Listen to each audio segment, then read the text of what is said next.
Good afternoon, everyone. My name is Jennifer Gray. I'm the Public Services Coordinator for Florida State College at Jacksonville's Library and Learning Commons, and I want to thank you for joining us today for After Axe Handle, Jacksonville's Forgotten Civil Rights Protests. Before we get started, I do just want to do a little bit of housekeeping with you today.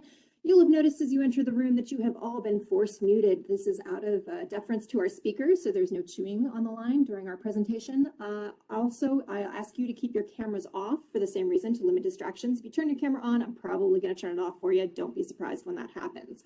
You will have a chance to ask questions at the end of the presentation. If you have them during the presentation, go ahead and just drop them in the chat box for us, and we'll get them at the end.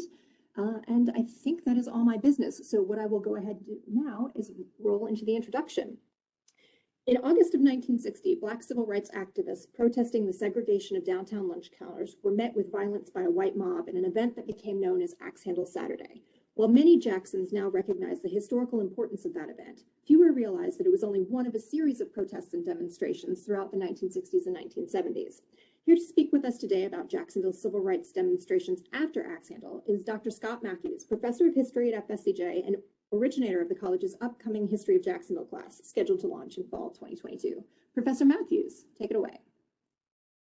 Thank you, Jennifer, and thank you to everyone who has attended today's talk. I am very honored to be here. And I want to thank Jennifer not only for organizing today's talk, but also for being a fantastic collaborator in the development of our future History of Jacksonville course. Some of the research I'm going to be presenting today was done by Jennifer herself. And I also want to acknowledge that a lot of what I'm going to be talking about today is built on a foundation of scholarship by historians from Jacksonville. Jim Crooks, who I see is here today, has written on this topic, as has a Jacksonville native and historian, Abel Bartley, and as well, Tim Gilmore, who is a professor of English here at FSCJ. And so I don't claim to be the Jacksonville historian or even necessarily an expert on Jacksonville history. I am a professor that is interested in the history of the American South, and I have taught courses on Florida history, American history, Southern history, civil rights history. And so this is an interest of mine, and it is just a way to kind of give y'all a sense of what we hope to accomplish in our Jacksonville history course in the future. We want a deeper community-wide acknowledgement, knowledge of, and appreciation for Jacksonville's incredibly rich and powerful history that we hope will then translate into more civic engagement, more appreciation for the city itself. And so this is the spirit in which we are doing these events, and we'll be offering this course, and the spirit in which I'm giving this talk today. So as Jennifer said, this is a talk that was designed to highlight protests that occurred in Jacksonville after what is widely known by most people, that being the protest that culminated with Axe Handle Saturday, August 27th, 1960. There's been a lot of public recognition of Axe Handle Saturday and what came before it, which were the sit-ins led by the NAACP Youth Council. And then, of course, the violence perpetrated by white supremacists on that day. That was a dark eye for the city of Jacksonville, in part because of the handling of that crisis by its mayor, Haydon Burns. And so we wanted to shift the attention to perhaps other protest movements during the 1960s and even in the 1970s that aren't as well known in the community. And while I began preparing a talk for that topic, it quickly became apparent that to try to cover many of those protests in one talk would be taking on far too much. As some of you might know, historians like to contextualize. They don't like to just give you a blow-by-blow of all the facts of the case, but explain how an event happened, to explain how it relates to broader local and national forces. And I felt like 1964 was a kind of crucible for the city of Jacksonville in the civil rights movement, and the major protests that occurred here in the winter and spring of 1964 were plenty for one talk. So that's what I'm going to focus on here today. More importantly and more specifically, a kind of 2-month period from February 1964 to March 1964. So what happened? Very briefly, during this time, Jacksonville became ground zero in the civil rights movement in the United States. During the winter and spring of 1964, the NAACP in Jacksonville launched direct action, nonviolent direct action campaigns against segregation in public facilities, in businesses downtown, including restaurants and hotels. There were daily pickets out front of hotels like the Robert Meyer Hotel downtown or Morrison's Cafeteria downtown. And that occurred in concert with, simultaneous with, a growing youth rebellion.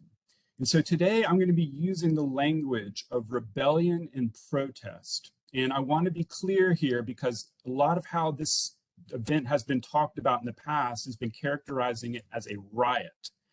And rather than a riot, I want to emphasize the language of rebellion. Riot, as many of you perhaps know, has many kind of negative connotations. By merely using the word riot, people make snap judgments about what happens or who the people are that are engaged in a riot.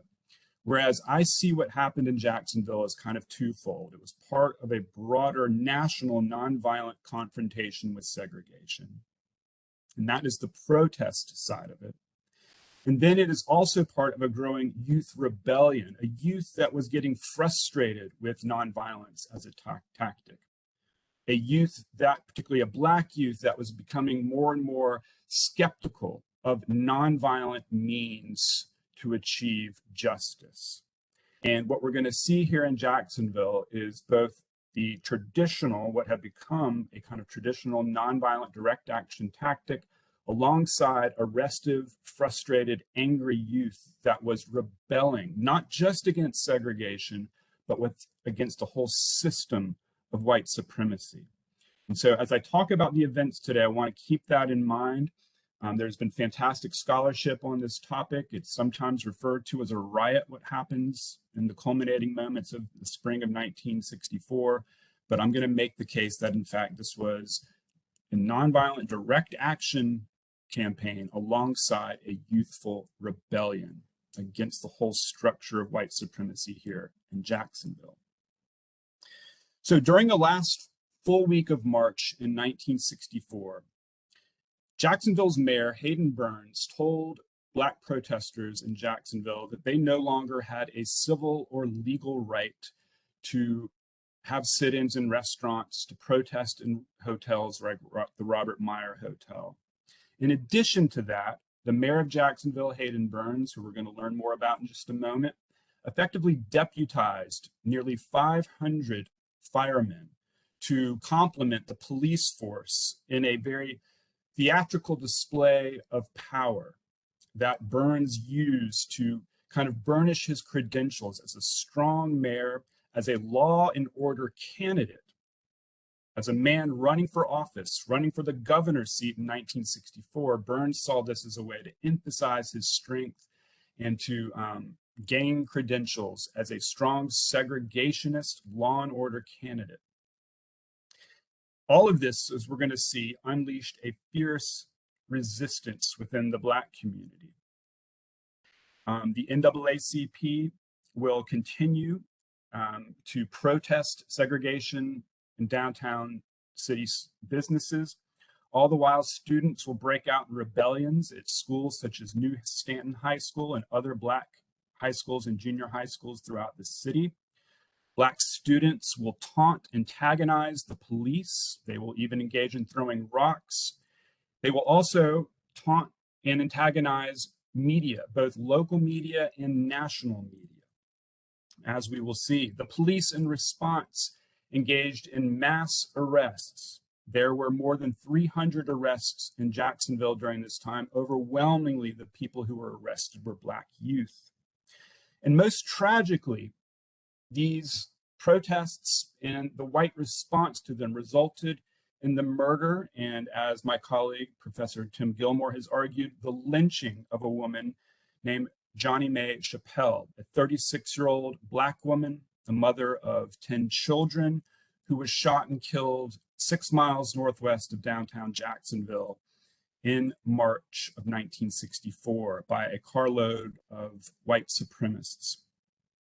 And so what happens in Jacksonville during March of 1964 takes on national significance. National media attention comes bearing on the city.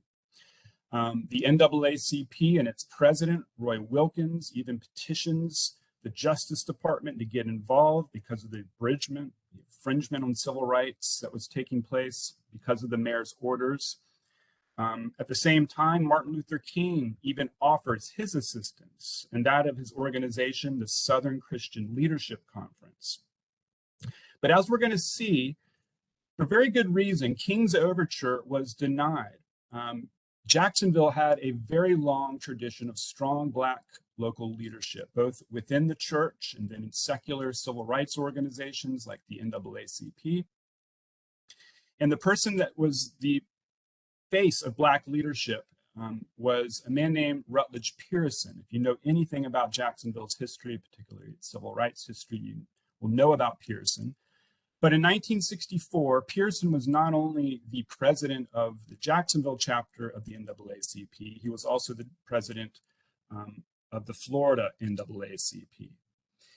And what happens in Jacksonville will come to resemble a kind of face-off of personalities. Rutledge Pearson, the president of the NAACP here in Jacksonville and in Florida, versus the mayor, Haydon Burns, who was both balancing his duties as a mayor, or at least giving the appearance of doing that, while running for governor. And that dynamic is going to be very decisive in shaping what happens here in Jacksonville in 1964. So that's a broad overview of what I'll be talking about. And here are 2 questions that I want y'all to keep in mind as I give this talk and that I'm going to attempt to answer in some way. The first one is very straightforward. And if you're not familiar at all with this topic, this will kind of help orient you. And this question is this: what caused the 1964 Jacksonville protests and youth rebellion? At a very basic and fundamental level, what was going on in Jacksonville that explains what happened here in 1964? And I want to, in answering that question, sort of set the stage by talking about Jacksonville's demographics, its socioeconomic makeup in the 1960s, and the slow simmering fire of frustration that will explode into rage within the Black community during this time. We'll talk about why all that was. The second question I want to address today kind of goes from the local to the national. And this is about this national context that I want to emphasize. And the question here is this: how did the Jacksonville protests and youth rebellion foreshadow the upheavals that would take place in 1964, upheavals that will result in, during the summer of 1964, 8 quote-unquote race riots? Jacksonville's protest movement and youth rebellion was a harbinger of things to come for the nation in 1964. And many people began looking at Jacksonville and trying to figure out what happened to anticipate and then later explain what happened in other cities across the nation. In addition to that, I want to ask how the 64 protest and youth rebellion, and particularly the mayor's response to it, how did that also foreshadow an emerging new kind of politics, a new conservative approach to politics that emphasized playing up a backlash to Black protest? Now, backlash as a theme in Southern politics, backlash to civil rights legislation, to court decisions, even like Brown versus the Board of Education from 1954. That was nothing new. But what I'm arguing here today is that backlash against oftentimes even violent protest, because we're going to see that nonviolence begins to crumble in Jacksonville. And when the youth take matters into their own hands, they are not beholden to the nonviolent tactics of their elders. And that is going to make civil rights protest something that will be exploited by politicians hoping and running for higher office like Mayor Burns, who will foster fear within the white community to make a case why we need to be tough. We need to take a strong stance. Law and order becomes the language of the day, and law and order will become increasingly throughout 1964, beginning in Jacksonville, I will argue, and then, of course, in the presidential election season, the language of law and order will galvanize a new conservative movement, a counter-reaction, a backlash against the civil rights movement. That later will culminate in 1968 with the election of Richard Nixon, who kind of perfected the language of law and order, a dog whistle to those very fearful of the change that was taking place in America, particularly with the civil rights movement and a new aggressive phase of that movement. And so part of what I'm arguing here today is that Jacksonville is a harbinger for a couple of reasons. It is the first major outbreak of civil rights protests that spilled even into violence during 1964. And that is a foreshadow of the way in which white politicians running for higher office, particularly conservative politicians, will use the language of law and order as a backlash against those very movements. All right, so moving forward, I'll talk about Mayor Burns here in just a little bit, but let me give you some demographic information about Jacksonville. In 1964, Jacksonville had a population of 201,000. 42% of Jacksonville's population in 1964, or 84,000 people, were African American. Jacksonville, for cities with total populations above 100,000, Jacksonville had the third largest Black population of any city. I should say the highest percentage of Black residents of any city in the United States with a population above 100,000. During the 1950s and leading into the 1960s, Jacksonville's population had stagnated and even declined some as a phenomenon known as white flight was taking place. Jacksonville's white families, many of them middle class, began to leave the city limits to live in the suburbs. And during the 1950s and into the early 1960s, Jacksonville's white population declined by 10%, while its Black population rose by 14%. And that demographic change will be relevant, I hope, when y'all take this class later or you read more widely about Jacksonville history. That demographic change will become relevant when understanding what becomes known as consolidation. But that's for another time. Jacksonville was also in Duval County during this time, was one of the wealthier counties, believe it or not, in the state of Florida. It had the third highest per capita income in the state of any county in the state. And yet 30% of Jacksonville's population lived in poverty. In addition to that, 30% of its houses were in dilapidated condition.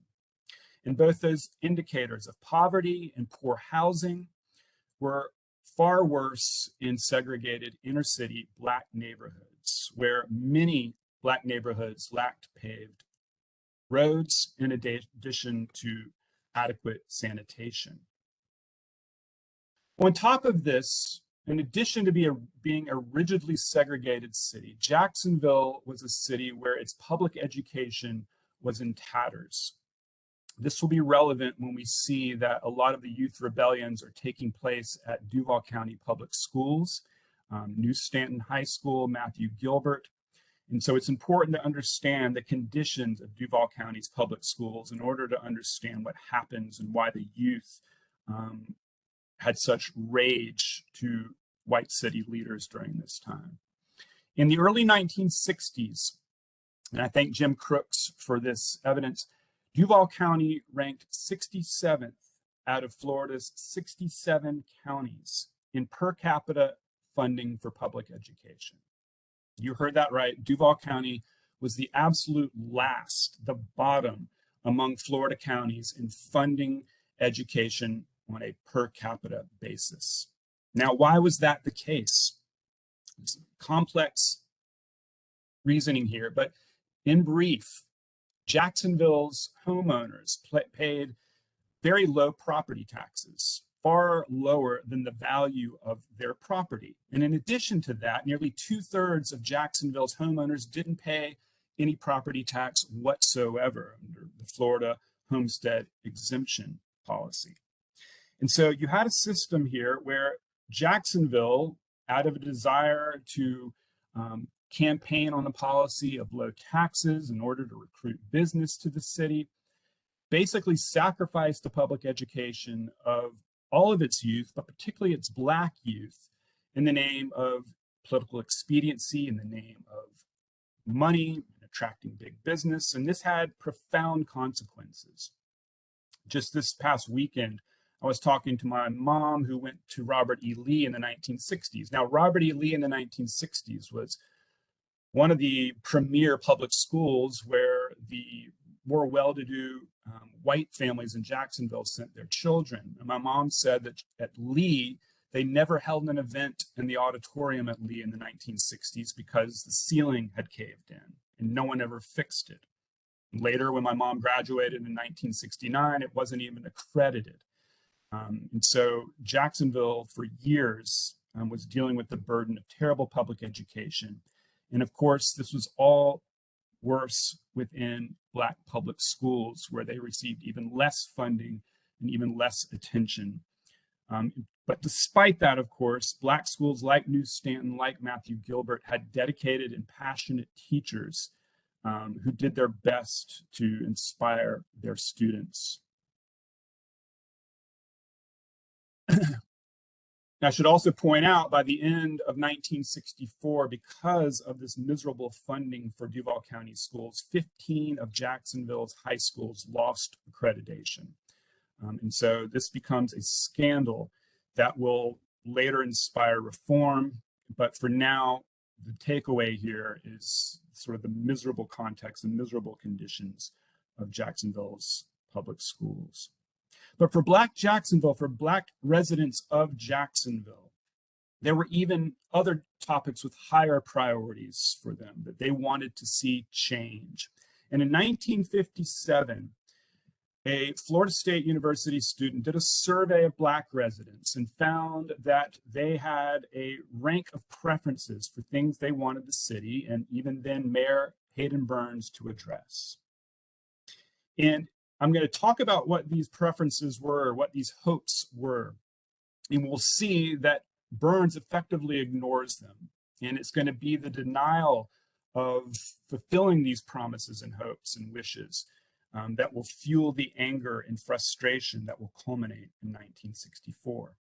First, Black Jacksonville residents said, first and foremost, more than anything else, they wanted equal job opportunities. The lack of adequate jobs, well-paying jobs, was seen as the root of much of the community's problems.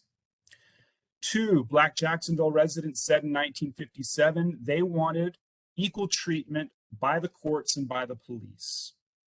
So as we see here, even more than integrating lunch counters or hotels or even bus stations in 1957, what was paramount were equal job opportunities and equal treatment by the police and by the courts. Then number three, the desegregation of transportation facilities. Number four, the desegregation of public schools. And so again, what was primary here were the equal opportunities for jobs, equal treatment by the police and courts, desegregation of public facilities.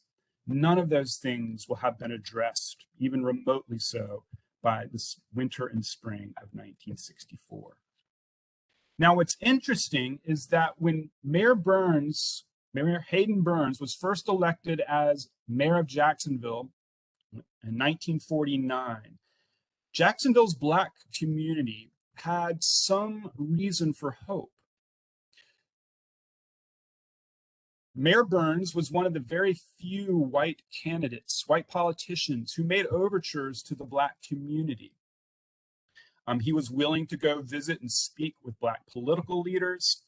And Mayor Burns was someone who believed that by taking a roughly moderate stance on certain civil rights issues, or at least giving the appearance of being a racial moderate, would be a way to garner Black votes in Jacksonville, would help him win elections. And for many in Jacksonville's Black community, those overtures that Burns made to them made Burns a much better prospect than a potentially more conservative candidate. Burns, in some sense, becomes the lesser of two evils. At least he is not a rabid segregationist. Instead, he made, at times, overtures to the Black community and even made promises, what to our ears today would be extraordinarily modest promises to the Black community in exchange for their support. And his promises were that he would hire more policemen, more Black policemen. Jacksonville's Black community had long argued that there needed to be Black policemen here in Jacksonville, and Burns responded by initially hiring 6 Black policemen. By 1964, there are only 27 Black policemen. And during this time, Jacksonville's Black policemen were not allowed to arrest whites. They were not allowed to patrol in white neighborhoods. And in many cases, they were not allowed to even display their guns in the presence of white people. And for a very long time, they were paid $20 less than white officers. Another promise that Burns made to the Black community in exchange for support was building a pool in the Sugar Hill, Blodgettville neighborhood, where many of the city's Black community leaders lived. And those were the only 2 real promises, but it was enough, at least initially, to maybe give hope to the Black community that Burns could begin to change things. But as I'm going to argue here, that promise, those broader promises for reform that Burns's position as mayor was hoping to bring about did not occur. And we're going to see here that there were 2 key moments of a breakdown in the relationship between Burns and the Black community that is going to set up the frustration that explodes in 1954. The first breakdown occurs in the late 1950s over the issue of integrating Jacksonville's municipal golf courses. This man, Frank Hampton, who passed away in 2011, Frank Hampton in the late 1950s filed suit against the city of Jacksonville, demanding that Jacksonville integrate its municipal or city-supported golf courses. There were 2 of them. The city of Jacksonville, including Mayor Burns, delayed in doing anything about that policy. And then eventually, rather than integrating the golf courses here in Jacksonville, the city tried to initially sell the golf courses and then just eventually closed them. As one Black resident said, we expected Burns to step forward and make the decision to fight and open the courses on an integrated basis. I believe that had he fought for the open courses, other city commissioners would have fallen in line and it would have happened. But Burns chose to do nothing. And that began to really fracture and fray the relationship between Burns and the Black community. The next breakdown in the relationship between Burns and the Black community occurred in 1960 with Axe Handle Saturday. And I've talked a little bit about Axe Handle Saturday, and I know that many of you might be familiar with Axe Handle Saturday, but again, very briefly, during the year 1960, in the aftermath of the student sit-ins that began at in Greensboro, North Carolina, by students from North Carolina A&T, sit-in movements led by the NAACP Youth Council began attacking segregation at downtown lunch counters. Those restaurants attached to department stores like Cress's and Woolworth's downtown. And as many of you might know, on August 27th, 1960, in response, white segregationists, Klansmen, passed out axe handles on the streets of downtown Jacksonville to other whites, who then turned on Black protesters or Black shoppers or anyone who was Black downtown and beat them. It's important to recognize that in 1960, before consolidation, the mayor of Jacksonville was also the commissioner of the police and the commissioner of the fire department. And in the Black community, what happened on Axe Handle Saturday was not just an example of white segregationist violence, but of complicity by the mayor, who delayed in sending the police down to stop the violence, to control the violence and protect the protesters and other Black Jacksonville residents who were being beaten. And so Mayor Burns, once again in 1960, took a lot of the blame, and he was castigated for having his attention more on running for, once again, the office of governor rather than fulfilling his duty as mayor. So what happens in 1960 is not only sort of the last straw in the breakdown of the relationship between the Black community and Mayor Burns, it's also foreshadowing a critical dynamic that will happen later in 1964 when Burns runs again for the governor's seat. He loses in 1960, but many people believe that Burns once again was posturing, that he was not showing decisive, forward-thinking leadership because he had in mind white voters in Florida, and if he appeared to be too soft on civil rights protest, that could cause him to lose the election. As Time magazine said in 1960, after Axe Handle Saturday, Burns has his eye on the governor's chair in a shuddering distaste for doing anything to promote racial equity. As we're going to see, this becomes a cautionary tale for politicians who are always angling for higher office. They oftentimes lose focus on what is going on in their own cities or their own constituency as they try to appeal to a wider public electorate for their own political gain. Let's move now into 1963 and 1964, to the heart of our topic today. After Axe Handle Saturday, in 1961, Rutledge Pearson became the president of the NAACP here in Jacksonville. 1961, he goes from being an advisor to the NAACP Youth Council to being a president of the Jacksonville NAACP.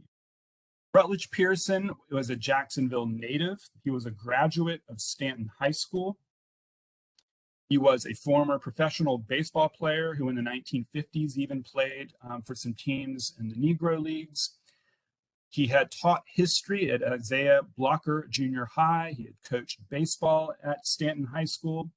And he had a profound influence on the youth of Jacksonville. His students as Isaiah Blocker, other students who were part of the NAACP Youth Council like Rodney Hurst. He even became known as the Pied Piper of integration because of the rapport and relationships he established with Jacksonville's youth. But Burns also had a kind of quiet dignity, a quiet charisma about him, that in a modesty that ingratiated him with Jacksonville's Black leadership, Black ministers, Black businessmen. And as a result, the NAACP in Jacksonville grew by leaps and bounds under Pearson's presidency, growing by 2,000 members by 1964. And when Burns took over, he, particularly beginning in 1963, began a campaign that was known as Walk First, Then Talk. And here was the problem, Burns said. In 1961, the lunch counters in downtown Jacksonville had integrated. And again, we need to distinguish lunch counters from restaurants and hotels and other businesses. Lunch counters, again, were basically like little Waffle Houses attached to department stores. These were not the traditional restaurants that will be later picketed, like Morrison's Cafeteria downtown and other businesses. And so the NAACP and Rutledge Pearson began to argue that Jacksonville was dragging its feet. White city leaders were dragging their feet, refusing to do anything. Businesses downtown were refusing to negotiate and come together to end segregation and to reform their hiring practices to bring in more Black employees. And Burns basically said, look, Mayor Haydon Burns, white leadership in Jacksonville, they don't do anything until Black people take to the streets and force them, until basically a crisis is created that forces them to act. And so thus Burns begins this policy of walk first, then talk. And this is carried on into the early part of 1964. Here is an image from what could be 1963 of NAACP protest out front of Morrison's Cafeteria. This, as you can see here, is right near the corner of Laura Street and Monroe Street in downtown Jacksonville. Just to the left would be what is today James Weldon Johnson Park, which was then Hemming Park. So kind of situating you here in downtown Jacksonville. In February 1964, things began to reach a crescendo in Jacksonville. On February 16th, 1964, at 3 a.m., a bomb was placed and then exploded at the home of Miss Iona Godfrey. Miss Godfrey was the mother of a 6-year-old child named Donald Godfrey. And Donald Godfrey was the first Black student to desegregate the formerly all-white Lackawanna Elementary School.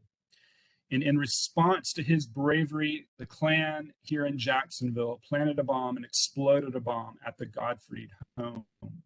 Thank God that no one was hurt, but nevertheless, it was really kind of the start of a tumultuous month and a half here in Jacksonville.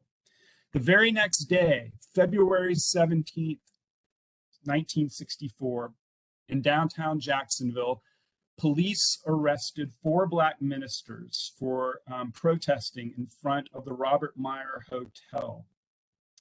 And 4 other Black Jacksonville ministers were arrested for sitting in at Morrison's Cafeteria in downtown Jacksonville. Later in February, Rutledge Pearson went to City Council and asked basically hoping to tell City Council what the NAACP's demands were and to begin a dialogue with white city leaders. Burns had been reluctant to engage for reasons that we will see, and rather than address Pearson, the City Council simply shut down the meeting without allowing him to speak, further deepening the crisis here in Jacksonville. As Pearson said, this tends to indicate that the city government is failing to give direction and guidance in the community, particularly in the broad areas of human relations. So we're seeing here that what is coming in March, the mass protest and then the youth rebellion, is in many ways a byproduct of the failure of white political leadership in Jacksonville, both from the mayor and from the city council. By mid-March,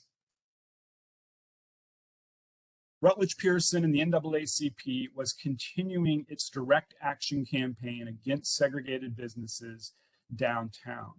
In addition to Black ministers associated with the Interministerial Alliance and the NAACP, more and more youth began to congregate downtown as well.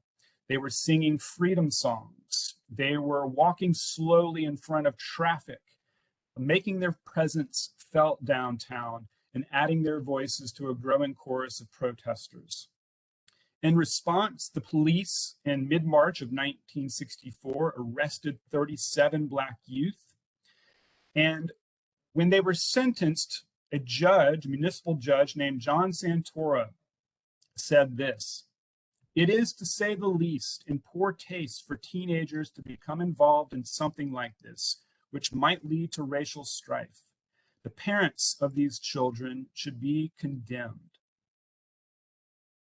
Judge Santora's language here of blaming the children, but more specifically blaming the parents of these Black children, will become a repeated argument made by not only Judge Santora, but also by Mayor Burns later. It becomes a way not to have to think about why the Black youth are protesting, but simply to see their protest as a broader pattern of misbehavior, and to blame whatever happens not on conditions in Jacksonville, but of the failure of Black leaders and Black families to raise their children correctly. On March 20th of 1960, Rutledge Pearson, on Friday, March 20th of 1960, Rutledge Pearson led 200 protesters before the police station in downtown Jacksonville, protesting the arrest of those 37 youth. And by Friday, March 20th, in the wake of those arrests in Pearson's protest downtown in front of the police station, it felt like Jacksonville could explode into violence at any moment. And here's where this story kind of shifts and becomes a battle of wills. That between Rutledge Pearson, president of the NAACP, and more the will of Mayor Haydon Burns. And this I take from Abel Bartley, from his book, Keeping the Faith, his excellent history of the civil rights movement in Jacksonville from 1940 to 1970. According to Abel Bartley, quote, "Almost immediately, the controversy in 1964 evolved into a battle of wills between Pearson and Burns. Pearson wanted total integration, while Burns wanted to win the governorship and maintain segregation. The battle placed Jacksonville at the center of the civil rights struggle." For Burns, this was an issue because Burns, of course, was running for the governor's seat. And Burns sensed that the only way he could win the governor's seat is that if he appealed to conservative white voters. Throughout the campaign, Burns spoke out against the Civil Rights Act of 1964 that was then being debated in Congress. At the very moment Jacksonville is seeing this major outbreak of protest, Congress in Washington, D.C. is debating the passage of what will become one of the most consequential civil rights acts in American history that will ban discrimination in public places. And for Haydon Burns and other white politicians, particularly in the South, opposition to that Civil Rights Act was critical in order to maintain power or get elected into office. In fact, Burns called the 1964 Civil Rights Act, quote, "the most dastardly thing that can happen to any individual." Burns, like then Governor Ferris Bryant, believed that segregation in private businesses or in businesses, such as Morrison's Cafeteria or the Robert Meyer Hotel, that was the prerogative of the owners. They had a civil right, the owners did, to choose who they served or did not serve. And so Burns made it clear that he sided with the right of an individual business owner to decide whether or not to serve Black patrons. In addition to that, Burns, while running for governor, had been accused by some of his other opponents in the campaign, had said to Burns and made it very clear that race relations in Florida were good except in Jacksonville, and that blame laid at the feet of the mayor. Recognizing that the possibility of these protests could be terrible PR for not only the city, but more importantly for Burns, his candidacy for governor, Burns made a decisive decision on March 21st, Saturday, March 21st, 1964. Burns went on television on March 21st, 1964, and said that he alone would solve the problems in Jacksonville. There did not need to be a biracial committee. Rutledge, Pearson, and the NAACP had been fighting for a biracial committee, Black leaders and white leaders, to talk about how to end segregation. Burns said, nope, I will do it on my own. Burns said, quote, I am the legally constituted head of government and the spokesman for this city. I refuse to delegate or relegate this responsibility to anyone or any biracial committee. It is my responsibility and I will face it. In response, Burns deputized 496 Jacksonville firemen. In addition to the policemen, he had a nearly 1,000-man force. And Burns did this all as a way to emphasize his strength as mayor, but also to emphasize that he would restore law and order.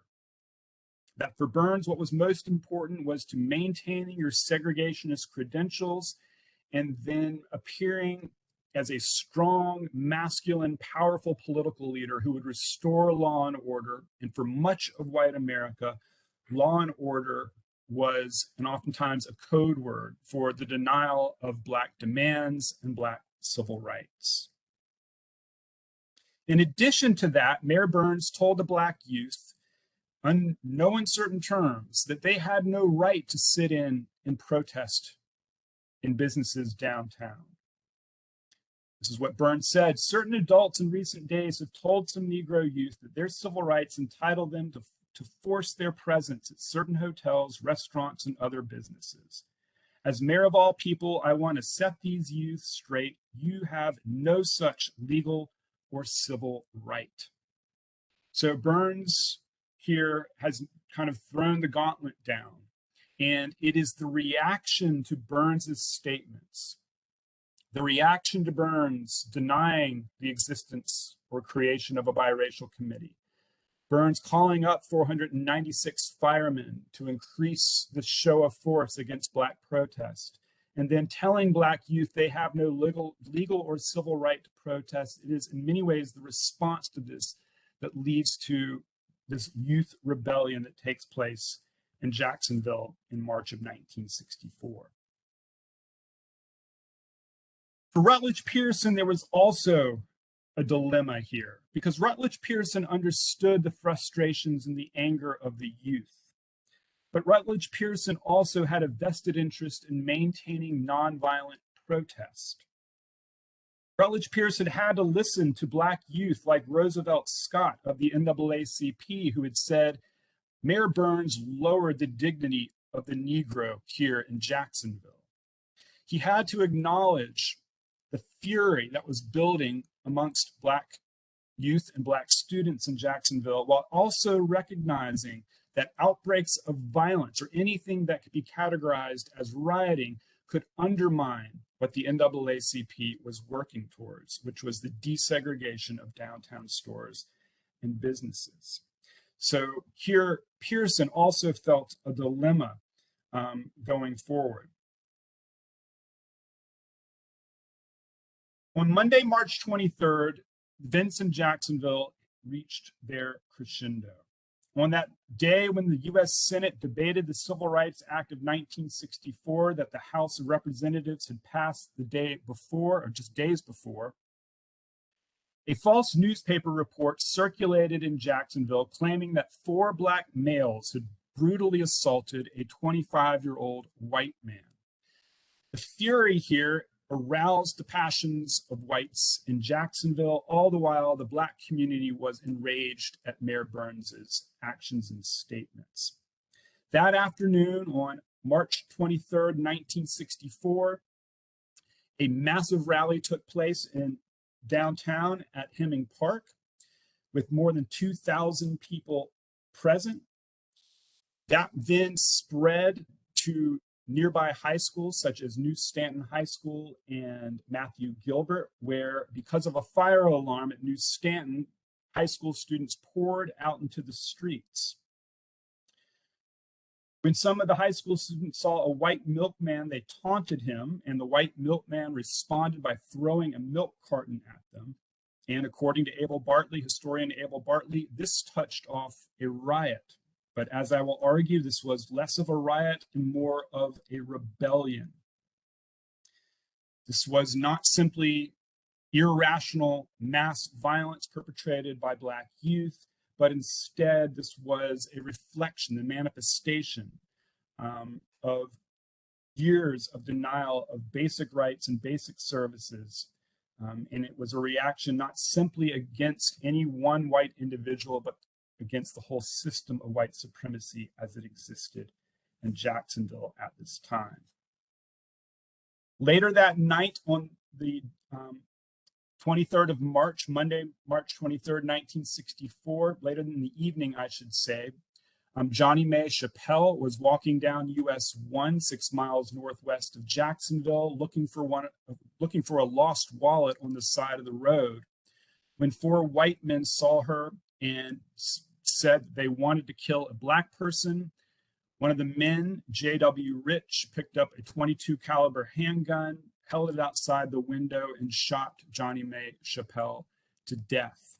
I'm going to only show this very briefly, but this is the image of Johnnie Mae Chappell as her husband stands over her body. This image was printed in Jet magazine. Jet magazine, a Black magazine for a Black audience, was the same magazine that published the image of Emmett Till and his badly bloated and beaten body following his lynching in 1955. And that image galvanized a generation of civil rights leaders. Here again, Jet showing the body of Johnnie Mae Chappell as a reflection of the white fury that resulted in Jacksonville from the protests that occurred there. This only deepened the fury here in Jacksonville in 1964.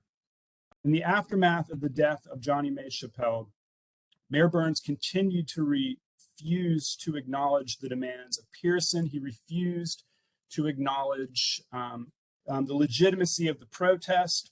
Burns said the current problem is the inability of established Negro leadership to control the actions of their senior school-age group. Our situation is obviously an aftermath of recent overtures by adult Negroes to integrate hotel and restaurant facilities. Throughout this, Burns said, we are disposed to think, in addition, that the death of Johnnie Mae Chappell was done by a Negro.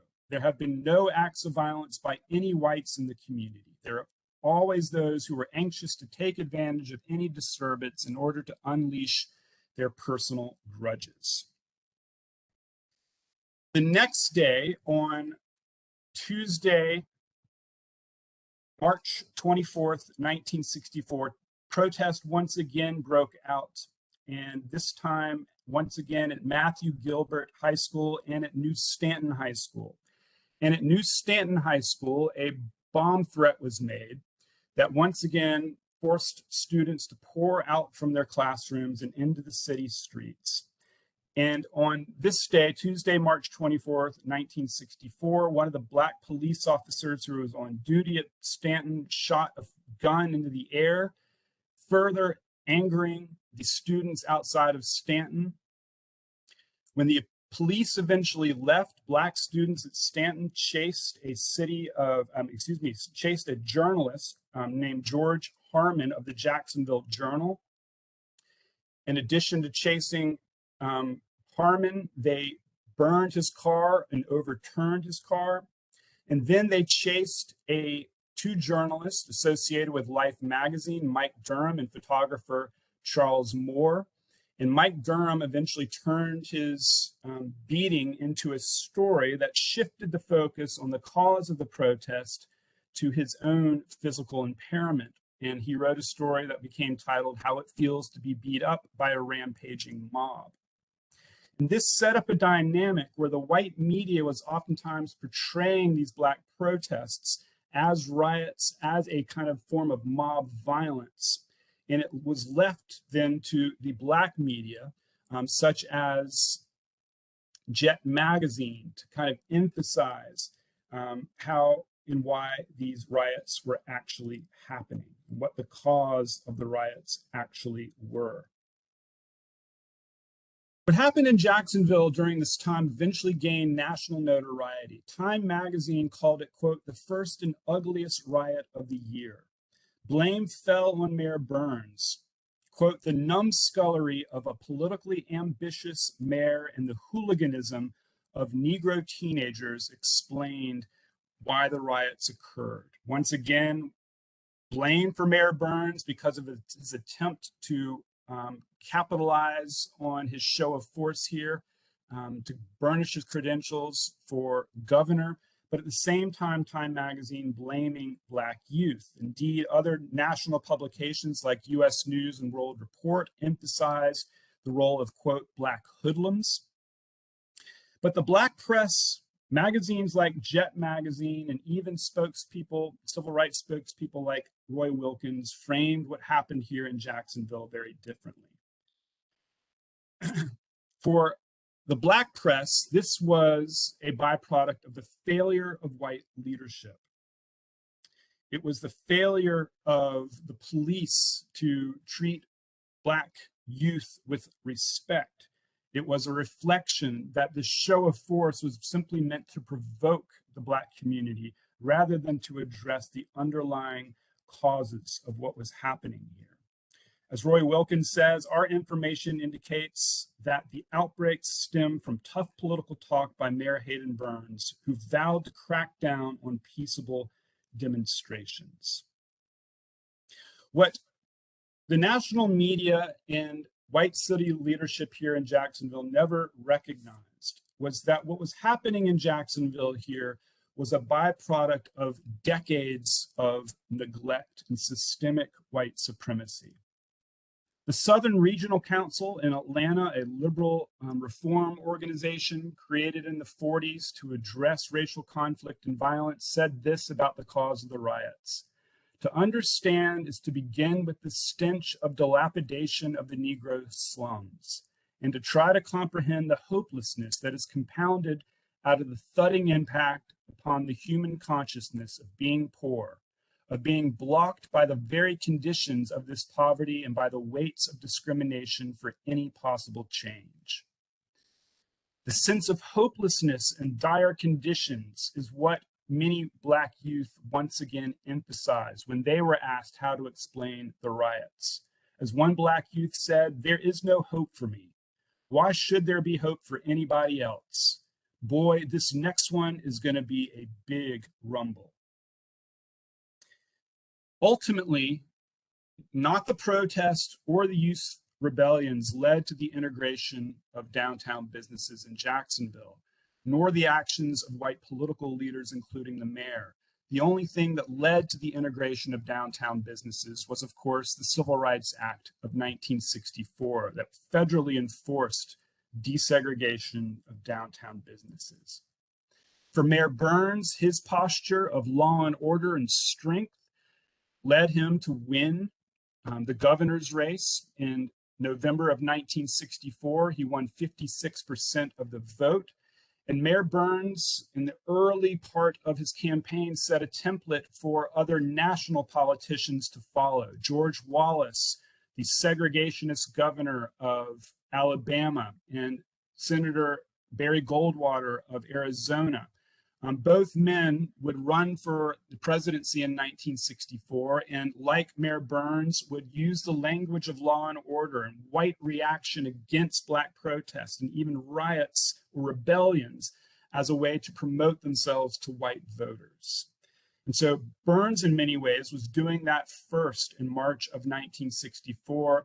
And it's not that he set the template that was later influencing Wallace and Goldwater, but it was a show that Jacksonville was, at least early on, really the beginning, the crucible of this political transformation that would sweep national politics in 1964 and culminate in the election of Richard Nixon in 1968.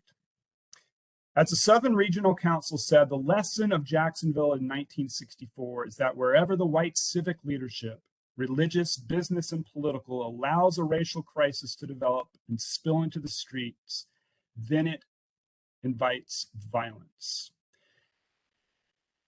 Because the white community and white political leadership refused to address the underlying roots of this violence and this youthful rebellion in 1969 and 1971, and in many other cases between those times, these riots, and I should say these youthful rebellions and protests, would continue in Jacksonville. And we might argue that the conditions that set up the 1964 protests and youth rebellions, that of a systemic problem of white supremacy, in some sense, the vestiges of that persist today. And we still have with us at the local and state level politicians who refuse to address those underlying conditions and instead appeal to their own opportunistic political ambitions.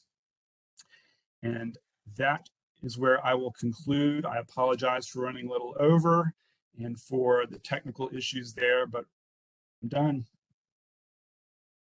Very much. I'm going to give everyone just a second to see if they have any questions. Just please drop them in the chat for us. And as Professor Matthews mentioned, we do have additional material going through the decade. I believe there are additional protests that are 1969 and 1971. Can you very briefly, Dr. Matthews, just sort of speak to not the full context of both of those, but the inciting incidents, if you remember, for 69 and 71? Yes, in both cases, in 1969 and 1971, this again involved Black youth.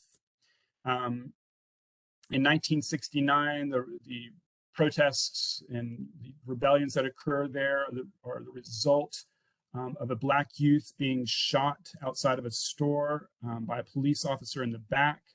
In 1971, a Black youth, a 15-year-old named Johnnie Ray Hall, was shot and killed by a police officer. And once again, Black youth were at the center of both protests, and once again, the violence and the intimidation of particularly white police officers was an underlying cause. Again, this had been a long simmering issue between the Black community and the white community going back decades, and the refusal of the city to address those underlying problems, to engage in good faith conversations with the Black community to resolve these problems, allowed them to persist and allowed them to flare up again and again. Thank you. And we do have a question from the audience, from one of our attendees. They have a question about whether or not Johnnie Mae Chappell's death was ever solved and the perpetrators brought to justice. It was solved in the sense that the people who were involved in it were identified. The man who shot Mrs. Chappell, J.W. Rich, was eventually convicted of manslaughter and served 2 years, but charges against the other 3 white men in the car were dropped.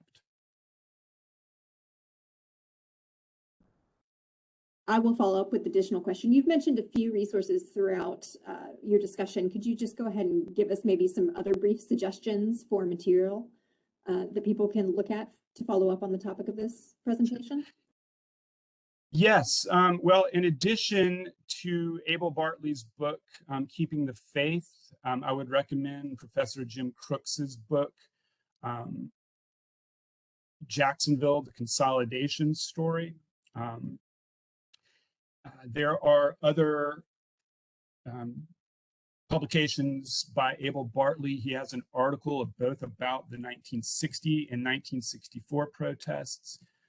Abel Bartley also has an essay about Mayor Haydon Burns' 1964 campaign for the governor's seat that provides more background into how Mayor Burns, soon to be Governor Burns, how he used the protests to kind of amplify his status as a strong mayor, as a law and order candidate. So in addition to Bartley's book and Professor Crooks's book, Bartley's essay about Mayor Burns and his governor's campaign in 1964 is another really good resource.